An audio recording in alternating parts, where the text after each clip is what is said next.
Welcome to the For Love and Money podcast, the show where business and social purpose meet to inspire a movement for positive change.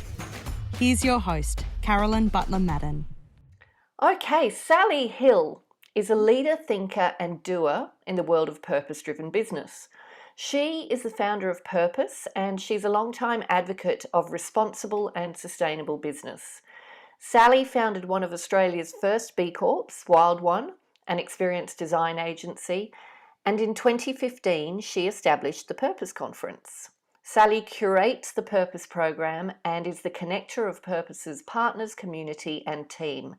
And immediately prior to rebooting Purpose in 2022, which we're all really looking forward to, Sally worked with Climate 200, bringing business on board to support the historic 2022 climate election results. Sally, welcome to the For Love and Money podcast.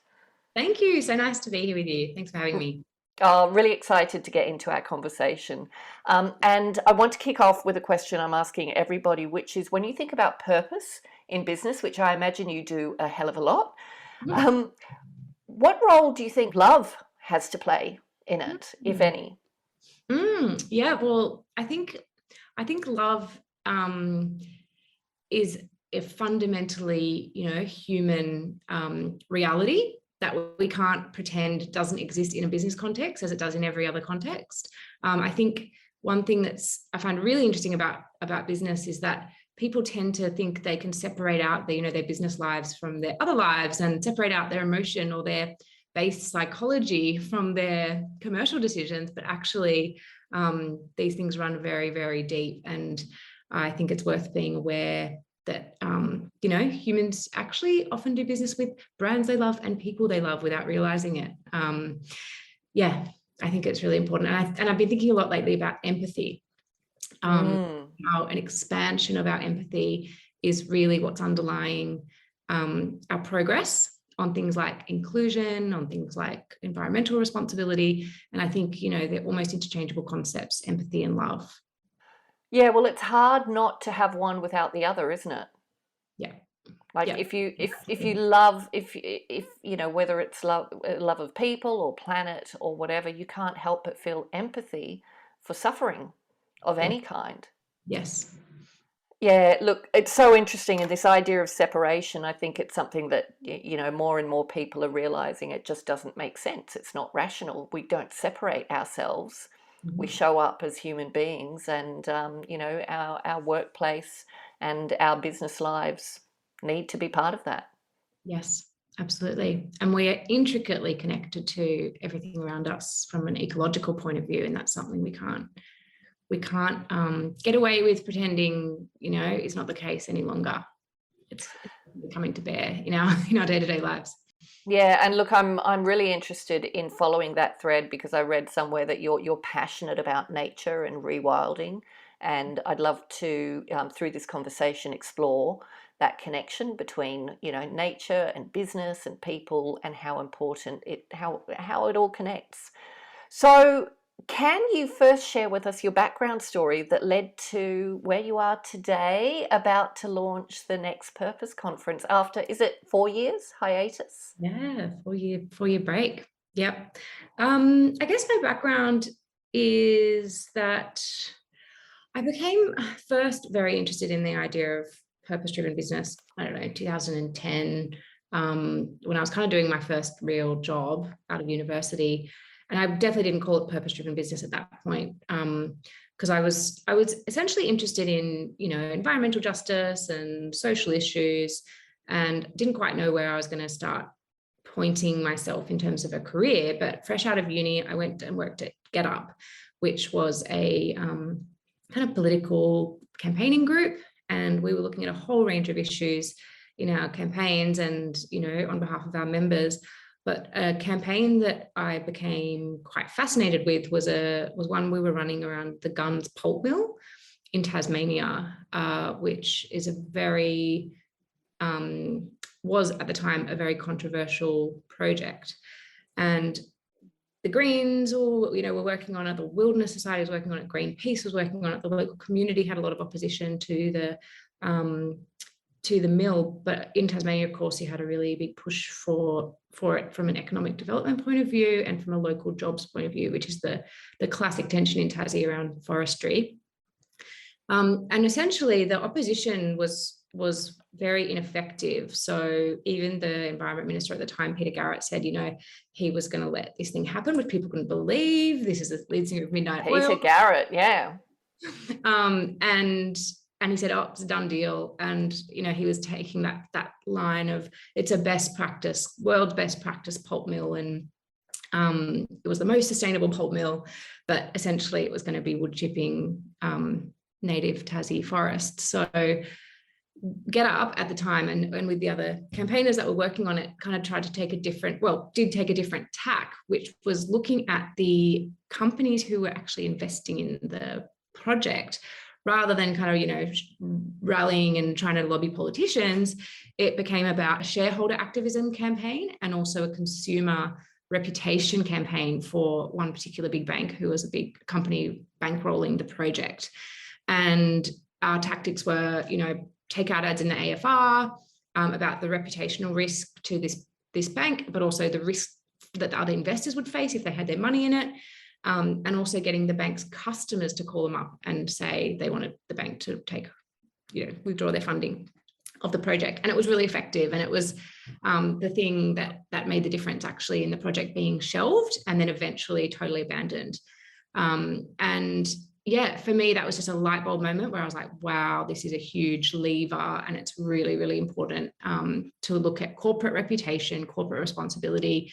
Because, really business is the reason, I love business. I'm a business person, but business and, mass consumption and, really large scale production is the reason why we're in this mess, because businesses don't always see themselves as responsible for everything in their supply chain. And so while they're part of the problem, they can also be a huge part of the solution. But what we've seen over the last, however many, 10, 15 years is that there has to be an agitation from their customers, from the public in terms of saying, this public sentiment has changed. We expect more from companies. And then, of course, there needs to be regulation as well. But in the absence of stronger regulation, it's just been really about, these kind of consumer campaigns, brand reputation campaigns, and shareholder activism. So I just became absolutely fascinated with that whole world. Went to London for a couple of years to work on I was trying to get into corporate responsibility, ended up in more like a communications role, which definitely shaped my career. I got very into social media and transparency and digital comms. And then came back to Australia and was at WWF for a little while, working in their sustainable supply chain transformation team. With really big brands who WWF was helping to become more sustainable throughout their supply chain. And then I started a business called Wildwon in 2013 that was a B Corp, and we were really interested in B Corp at that time because I had touched on campaigning, I touched on corporate responsibility, and at that time I really believed that knowing what I knew about the way companies operated and how they internally measured their success, essentially all around shareholder returns, I believed that B Corp was a key piece of the puzzle in terms of redefining what success meant in business and protecting directors who wanted to act in the long-term interest of their shareholders, but also of the environment and the communities that they operated in. So I still do believe that is one of the biggest levers we have, is redefining success in business and redefining the legal framework under which businesses operate, and their directors are actually legally have to make decisions. Yeah. And so, that kind of thread of thinking led me on to, starting an agency that we tried, we worked with a lot of B Corps. We were part of the B Corp community ourselves, but we also worked exclusively with sustainable social impact organizations to work on their brands, their comms, their digital, and their events and experiences. And did that for around 7 years. And out of that came purpose, because we really wanted to apply those skills to our own community and our own world and accelerating that professional community. And so can I just ask, at this point, I mean, this was the early years for B Corp in Australia, wasn't it? Yeah. But did you find that you were attracting clients to Wildwon that were like-minded and that were trying to find this path? Yeah, definitely. It was sort of,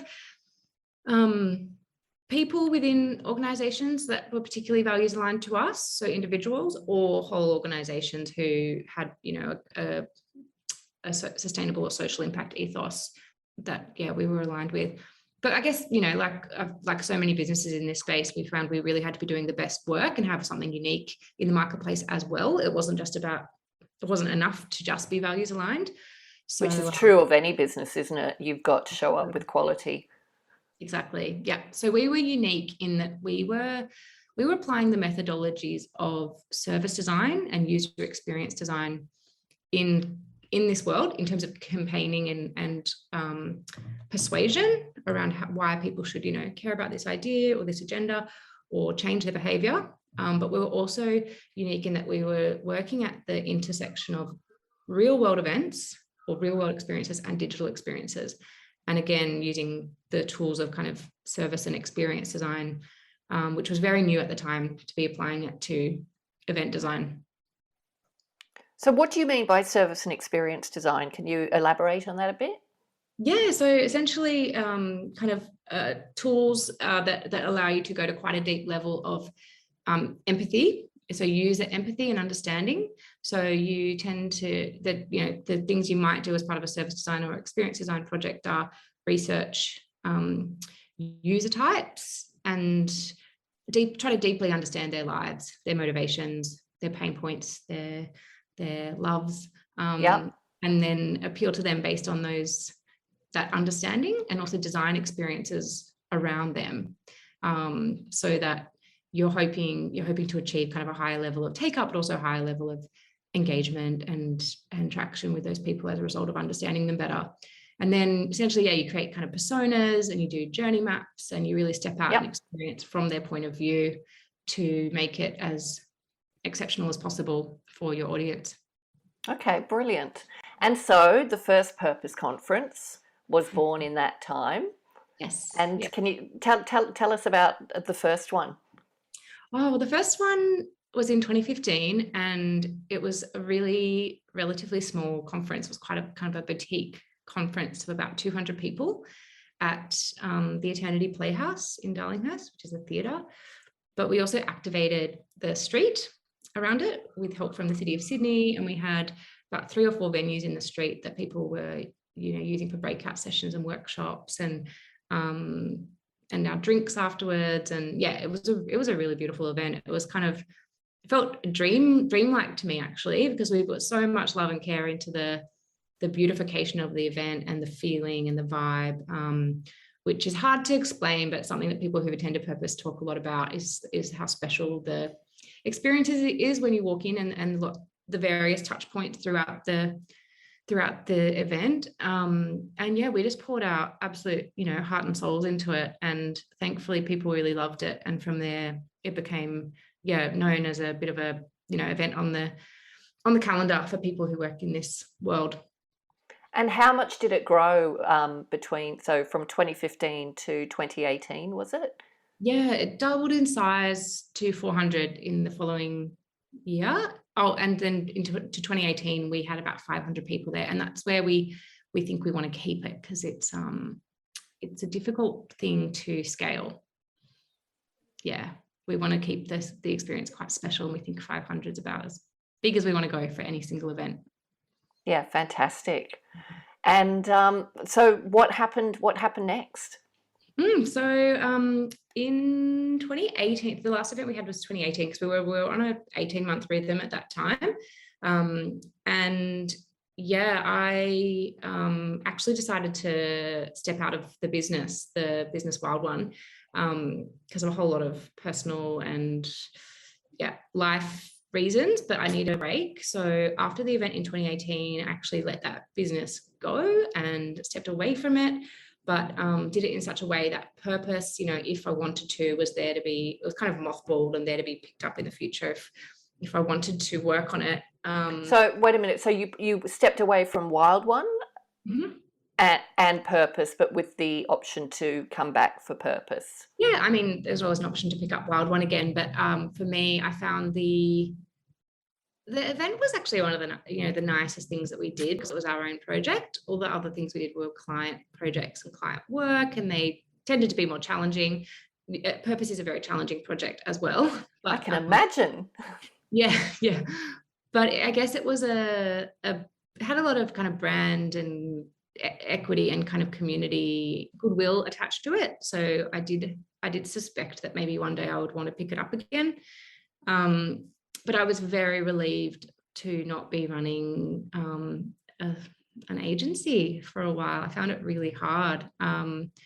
It was really enjoyable and definitely taught me so many skills and met so many amazing people and had a wonderful time. But at that time, I felt like I had drawn on a lot of my reserves in terms of, being able to find energy and love for it again. I was really, essentially burnt out. We'd had like a really tragic event happen within our team, and I just could not dig any deeper at that point. So I decided to just let it go, take some time to myself, and work on getting my mojo back, basically, which I did eventually. Yeah. Look, I think running an agency in any circumstances is a challenge. I ran my own agency for 18 years, and it's not for the faint-hearted, is it? I mean, there are many issues, but doing that and what you were doing with purpose and managing people, I can imagine it was hugely challenging.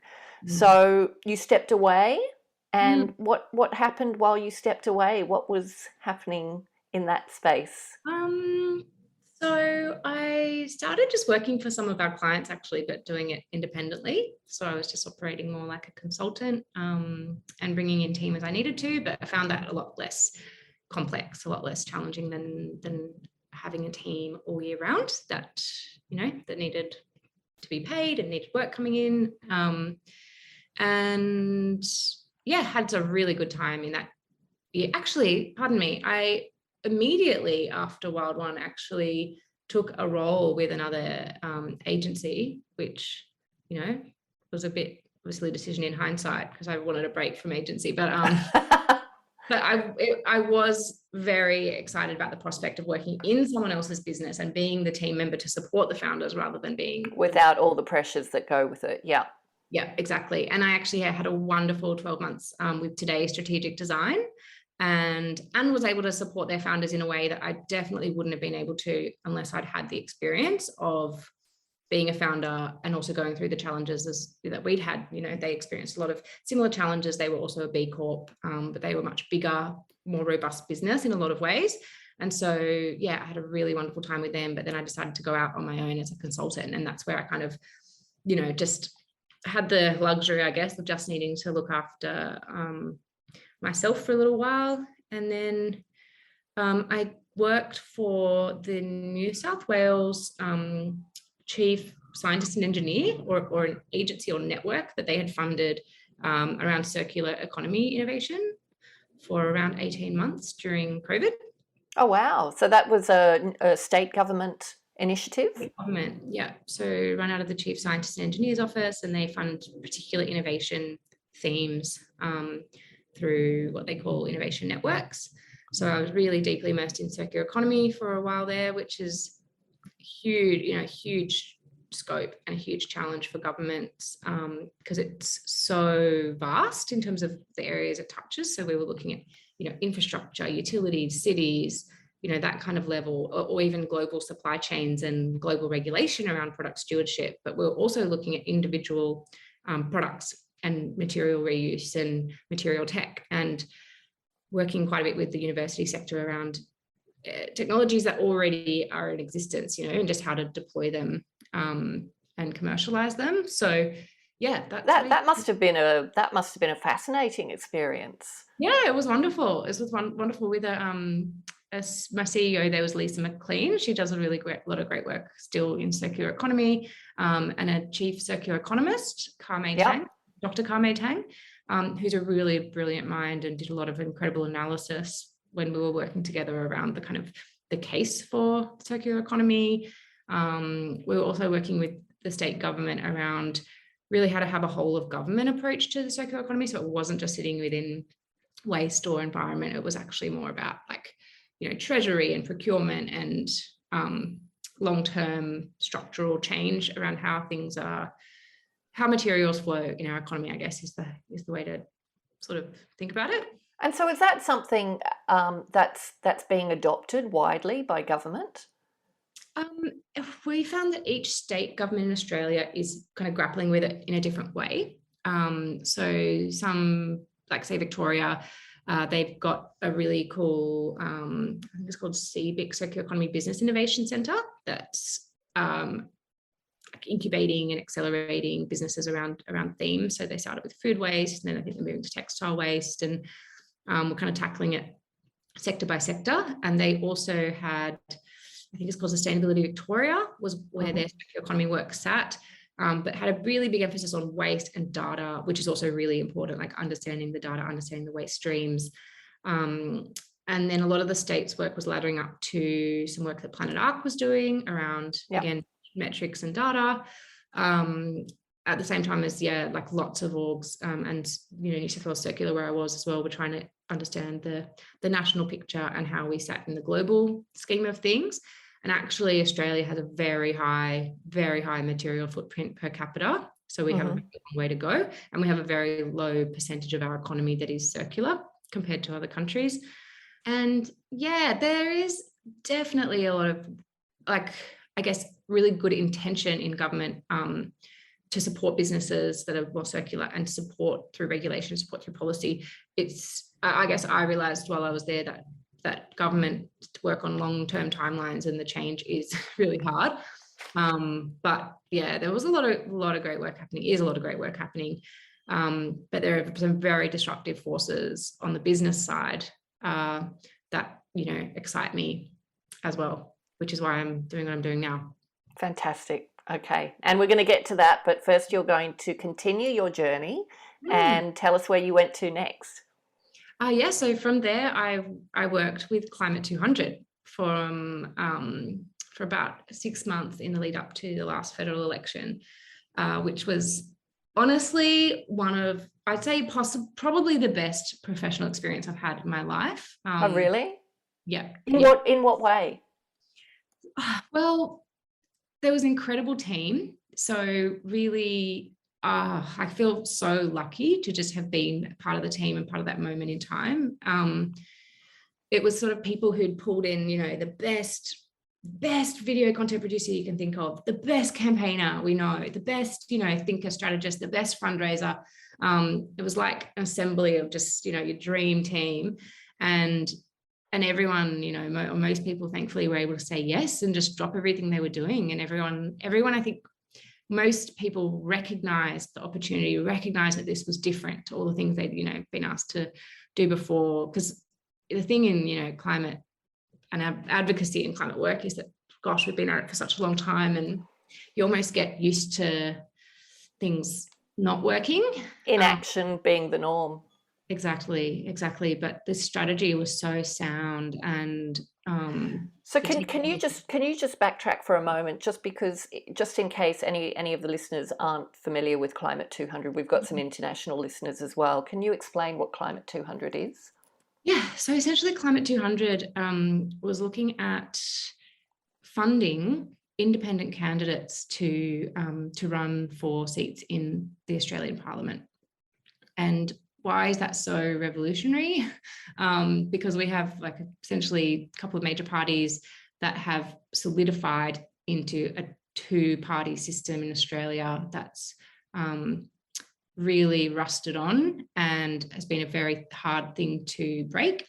And it's meant that, and also, there's a lot of converging factors and other factors that we've had a government in place for the last, in really living memory for some people, that has been an absolute, complete block on action around climate change and progressive policy in other areas, and arguably quite a corrupt government. So supported by a very one-sided dominant media landscape as well. Yeah, exactly. So Climate 200's values were around integrity in politics, gender equality in Parliament, and firm action on climate change. And so there's another thread in the story. So there's sort of Climate 200's emergence as a as an organisation that was funding candidates who stood for these three values. And they'd experimented with that in previous elections. But at the same time, what was happening is since around 2013, I think would have been when it emerged, there's a movement called Voices of, or Community Independence Movement, that started with Cathy McGowan in a seat called Indi in regional Victoria, where the community basically was frustrated by the fact that the person that they'd elected to Parliament, who happened to be a Liberal Party politician, wasn't representing their interests. They were much more interested in the party politics, voting along party lines, and power and their personal career path. And that became a theme in lots of electorates around why people were kind of organising to shift to an independent member.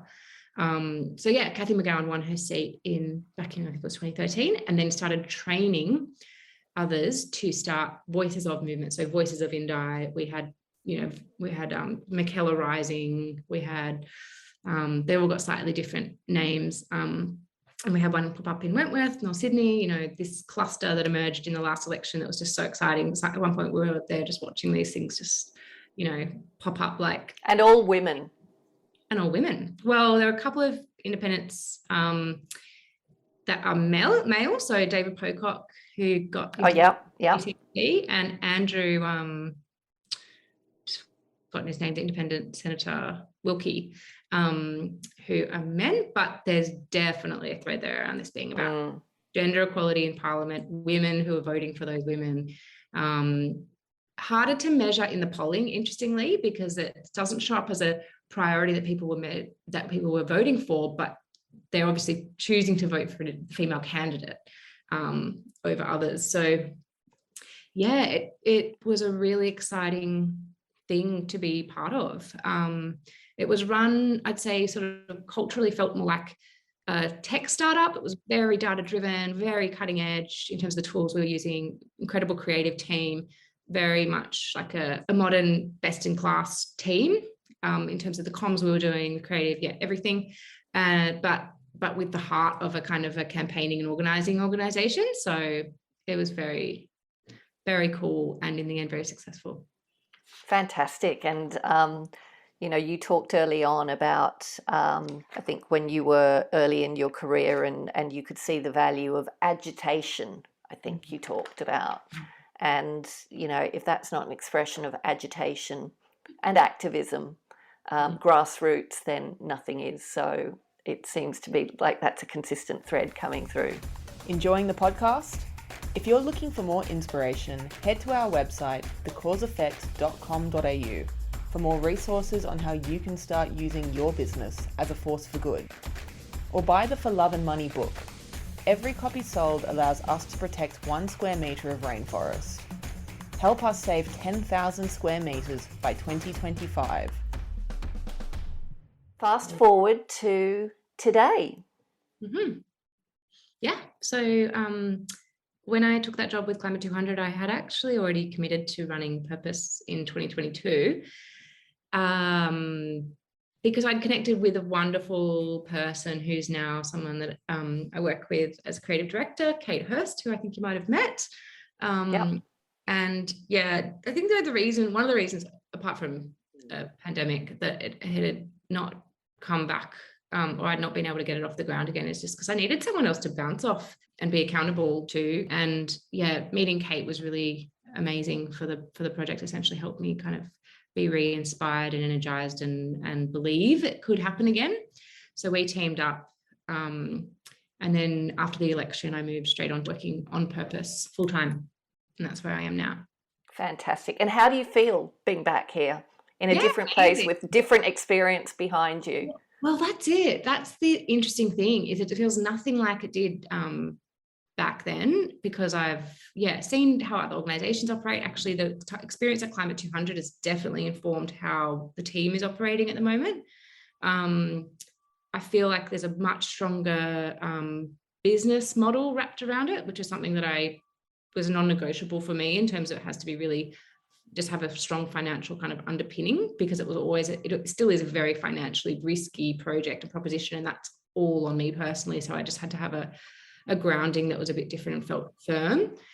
And then we've got an advisory group that makes a big difference. I've never had that before, just a lot of support and just an incredible team. And I really built into the model the need to have a really high quality professional team, as well as all the volunteers and, you know, partners and stuff that we have involved, just a core team that's really, really top notch. And we absolutely have that, which is great. Fantastic. So can you tell us what purpose is about? Now, I know there are people who know purpose, they've been hanging out for it to come back, and, you know, they understand what they understand the idea behind it. But there are people who don't, who are just starting to lean into this idea of purpose now. So can you describe to them what you're trying to achieve through the conference?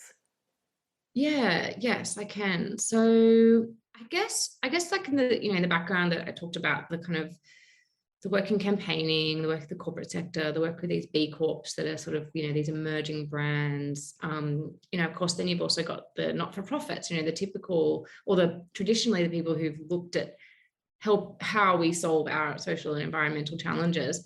I saw all these people, and then, sorry, I should mention as well the impact investment community and the philanthropic community. And the what community? What was the last thing? Philanthropic community, you know, who've all been, you know, all throwing everything they can at this problem of like, how do we get on a better track in terms of the sustainability of our economy, feeling like we have a safe future on this planet and making sure it's an equitable one. It just exactly like the climate challenge, we haven't been getting better. It's actually been going backwards. And everyone feels this, everyone knows that we need to turn this thing around. And so people, that movement has been emerging and bubbling up. But the way I was seeing it, I guess, is that we are in a capitalist society. A lot of people spend a lot of their time at work. The way things get done is through capital, flows of money. And it's a hugely powerful force. And it's just really about the direction the machine is pointed in, right? Like we can mobilize this incredible power and capacity of money, of manufacturing, of human ingenuity, and of all, you know, all the things that make our world run.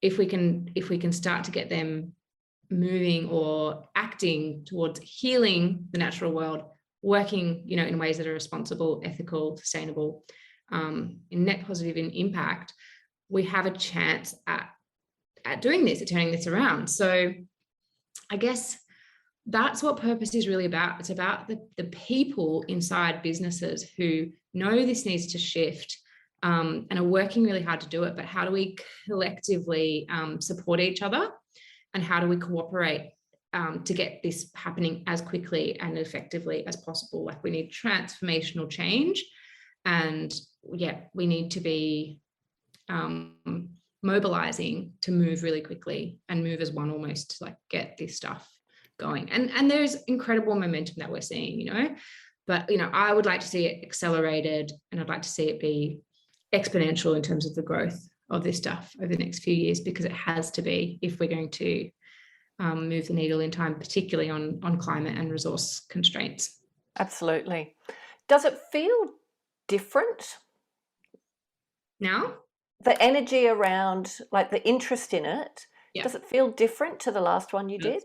It does. It feels different to the last one, and definitely feels different to the early, like 2015, 2016 events, where, you know, we were really going around to companies, and whether it was for partnership, you know, sponsorship, or whether it was for ticket sales, we were really having to do this legwork of like convincing people that this was important, and telling people the why, you know, why should business care about this? Why is this an important trend for the future? That work is all done for us now, like through the collective, I guess, power of, well, the urgency of the issues, but also all the work that's been done culturally, all the work that's been done by, you know, campaigners, agitators, authors, thinkers. The world is waking up to this. And also we've had extreme events here in Australia, you know, we've had bushfires. I think maybe a pandemic has helped us to see how interconnected the world is and how delicate our supply chains are globally, how susceptible we are to shock. I think it's definitely a different time. Yeah, the public sentiment has moved. I think on the whole, like I think there's almost mainstream awareness now of these issues, and all these companies, all these brands that we talk about as being separate to, you know, humans, like businesses and people are separate. They're actually just all made up of human employees, and their customers are humans who deeply care about a better world, and they're now expecting more from businesses. And they're seeing opportunities, aren't they? I mean, you've got the impact of this mind shift, I think, which is, I just recently saw the latest Gallup poll for Australia and New Zealand, and it shows that only 17% of Australian and New Zealand employees are engaged in their work. 17%. So that's what, 83% are disengaged. Like and people are reeling off these figures and then moving on to the next subject, and it's like, whoa, just wait a minute. What is that costing your business? What is it costing every business? What is it costing the Australian economy? Who's not even engaged with what they're doing for 8 hours a day, 5 days a week. Yeah. And the potential that is just being untapped. Yeah. Of individuals, of people collectively, and of businesses, and the innovation that businesses can bring. You know, going back to what you were talking about, you know, capitalism is such a strong force that we can use. We just need to point it in the right direction. And yeah, I feel like it's astounding to me that there is not more action and more urgent action. And yet you start to see disruptors in the industry, you know, who are coming in and disrupting huge industries and getting support. We had Mike Smith, the CEO of ZeroCo, on this podcast, and you know what they achieved with their funding. Their crowdfunding was record-breaking. What they're achieving in terms of getting traction in the market is amazing. And so many businesses like that. Absolutely. Yeah. And Mike Smith, you know, he's speaking at purpose. I think their story is incredible as well. It also connects to Virtual, which is the crowd equity platform that they used to do the crowdfunding. You know, Virtual reporting that the ethical and sustainable businesses that they crowdfund for outperform, you know, the other campaigns by, you know, a huge order. So yeah, people get this stuff, and the businesses that are winning and the businesses of the future are the ones that are tapping into this. And the financial performance, that is, I'm seeing report after report after report, that it is not just businesses with a purpose statement, but those that are purposeful, you know, whose higher purpose drives action, innovation, collaboration, you know, all of that sort of stuff that is transforming their financial performance, and they're outperforming their competitors. And no surprise, they're more agile, they're more resilient, they're more innovative. To your point about employee engagement, you know, there's all this talk at the moment about the talent drought and how hard it is for companies to recruit, but there's a pretty obvious answer, I think, which is in just having a compelling story to tell about what your company actually does, and that being extremely attractive to people. And I've just pulled up some stats. These are from Bupa around Gen Z and millennials seeking ethical workplaces. And it says over half, 54%, would take a pay cut to work for a business that reflects their ethics. 1 in 3 would turn down a role in a company with poor ESG credentials. 6 in 10 said they would stay longer with a company that had ESG commitments, and half people would be more productive in an organization with strong ESG commitments. So it's, extremely an obvious one, but a big blind spot for companies, I think, that are worried about rising wage wage costs or salaries. You know, that's a huge issue for recruiters, and also just getting talent. It's like, well, maybe you got to step up your game on reflecting the values of the people you want to appeal to. Absolutely. And the ones who are not responding to this and even resisting it in some respects. I've had many conversations with people around this, and there's a feeling that they're people who have succeeded in the old world. Let's call it the old world. They've succeeded where profit is king, and that's what they know. So there must be a real fear around that. But we're talking about the new economy and the new world. So tell me about purpose. What kind of businesses, what kind of organizations are going to be there?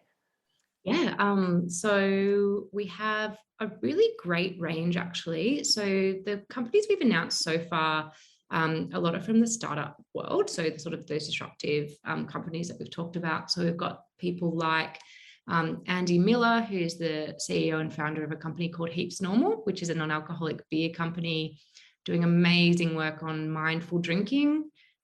They don't advocate a sober lifestyle, but they do advocate a more conscious relationship with alcohol. And they have this great tagline, too good to be wasted, which talks about, life and how it's better when you're not wasted, but also they have a circular economy side to that. And, too good to be wasted relates to how they design their products. Aluminium cans are the only container that's actually 100% recyclable in terms of the material that's recoverable. Love them. I have so many loves in the program in terms of the companies.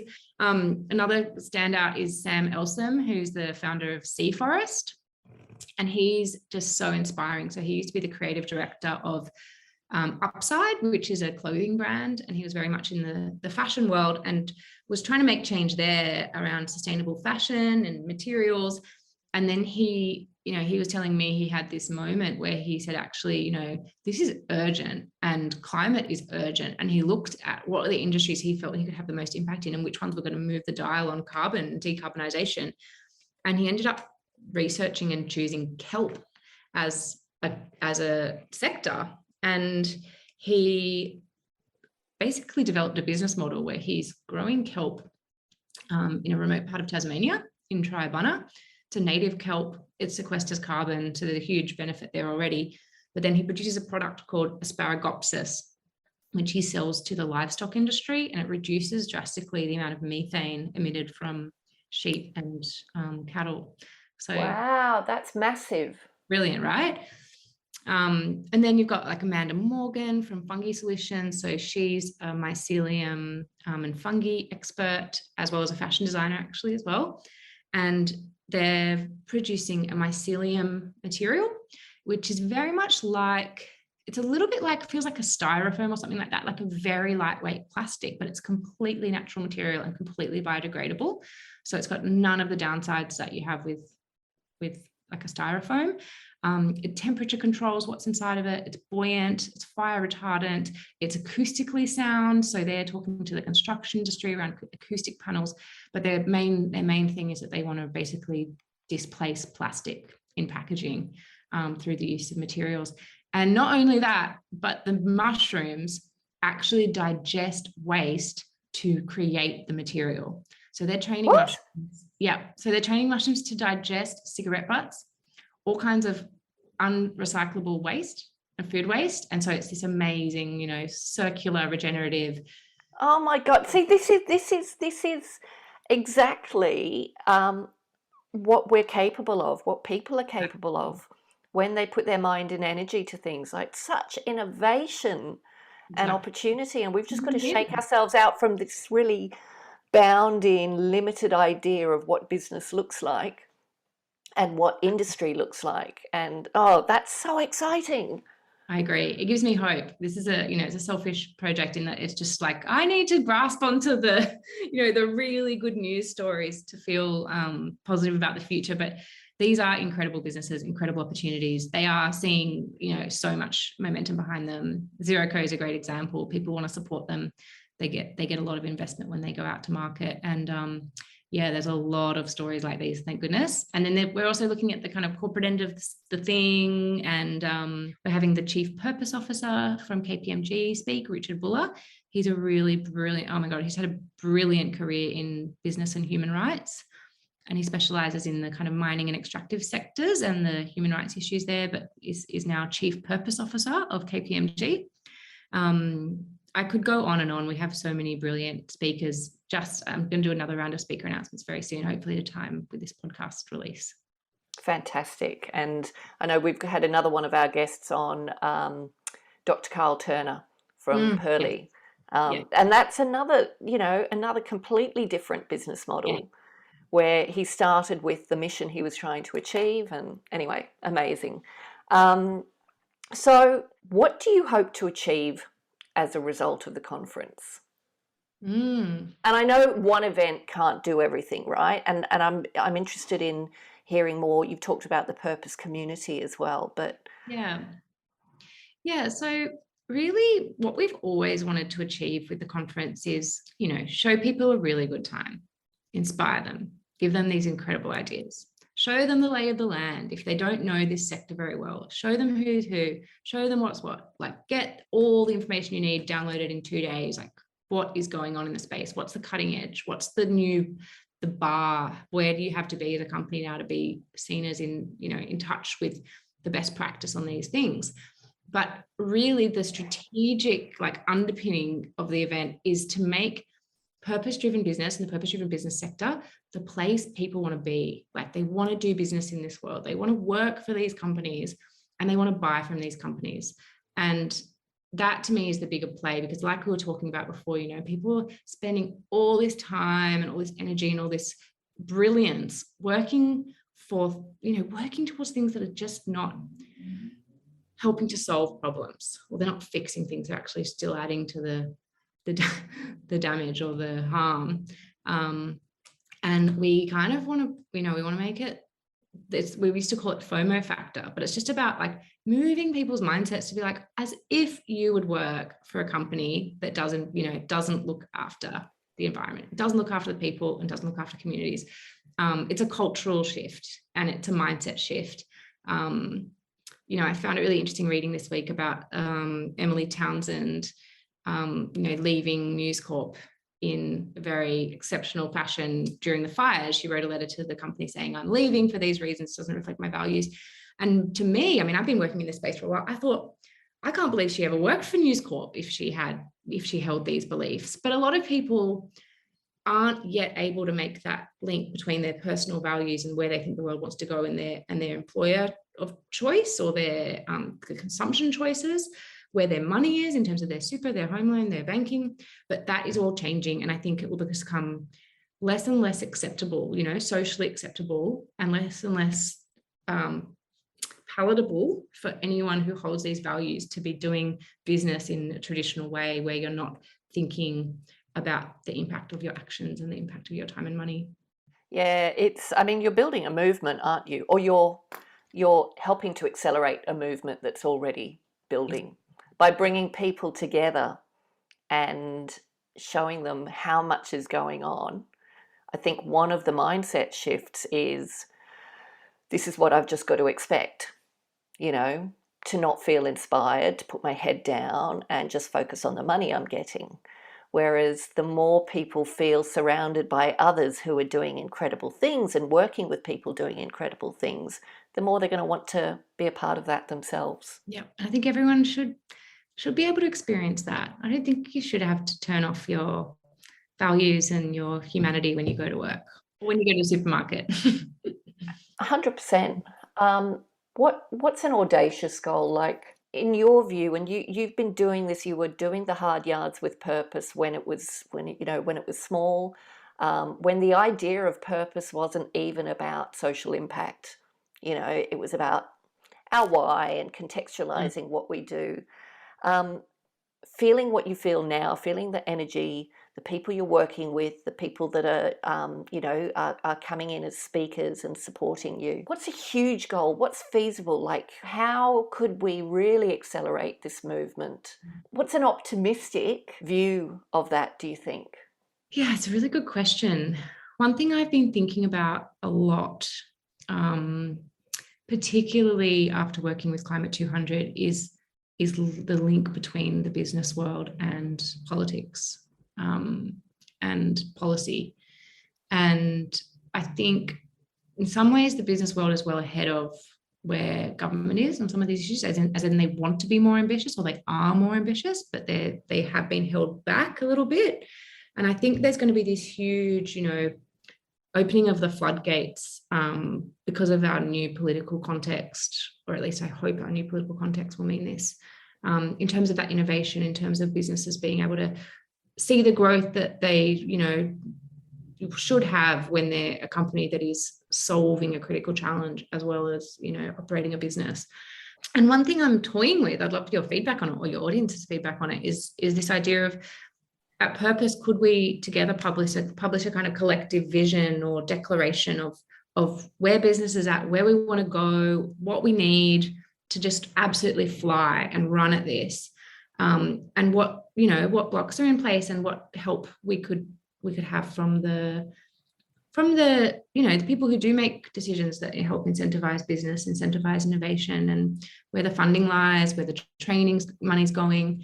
I just think that's a really interesting thing that hasn't been fully connected up yet. Like, imagine if all our politicians, all our ministers of, or Commissioner for Productivity, or Department of Trade and Finance, or Treasury, was also geared in this direction and thought, oh my gosh, I can turn on this style, I can, gear that in this direction. And just knowing, where those levers are from a policy perspective, and what business most needs to just, run in this direction that they already want to go.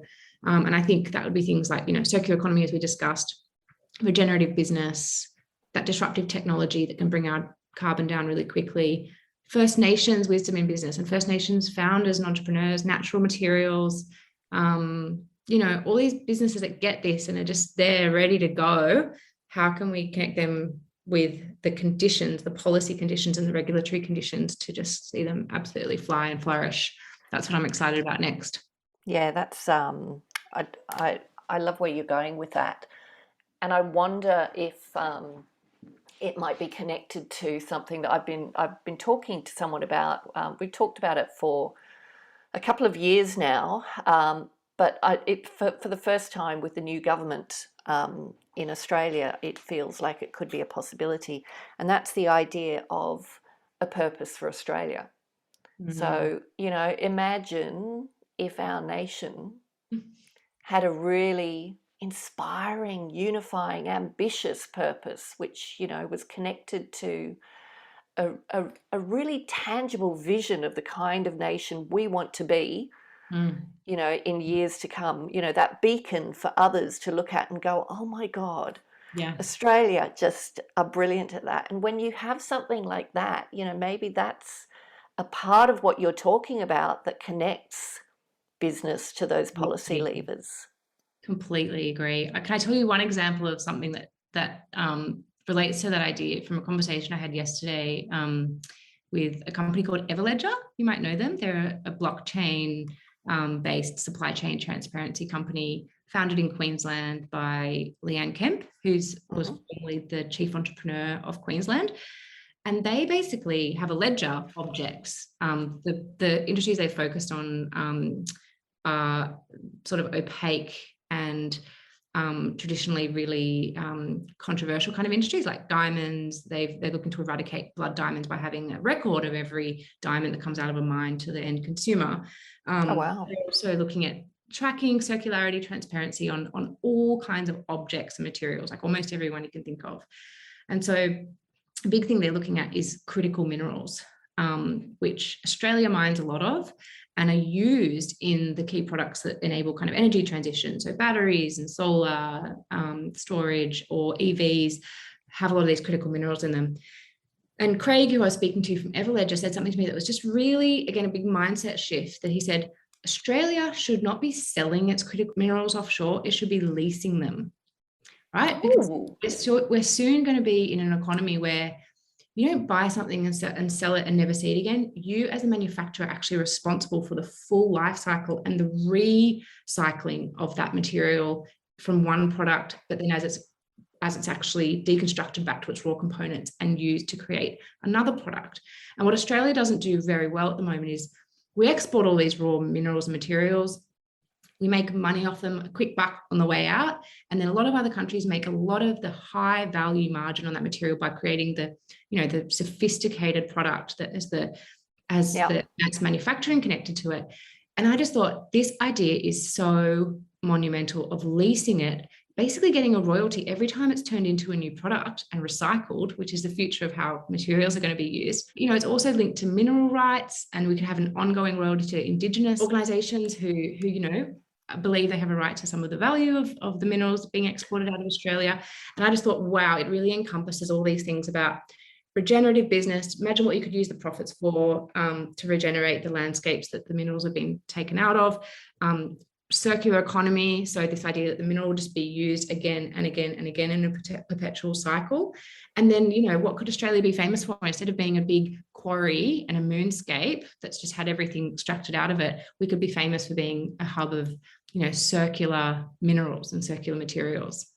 That's incredible. And it's not even a mind shift, is it? It's a complete rotation or change in how you look at doing things, and even applying that thinking to other industries.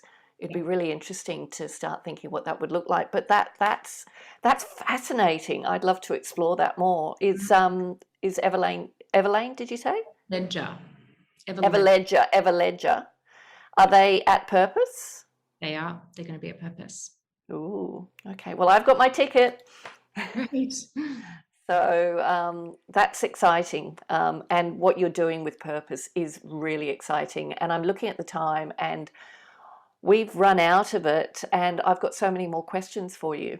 But what I'm going to ask you is, would you come back after the conference and maybe have a rest? But maybe we pick up this conversation, and you could share some of the outcomes. Maybe a few months after the conference, because I feel like we've just started getting into the good stuff here, and I think this is so inspirational, and I think so exciting for people who are just desperate for change. And for to be part of that movement of change. So will you come back?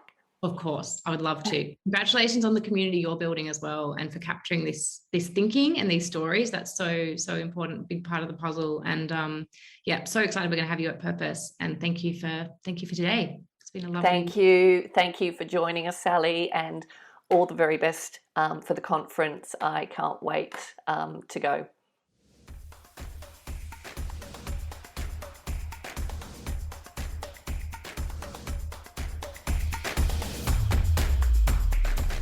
Thanks for listening to this episode of the For Love and Money podcast.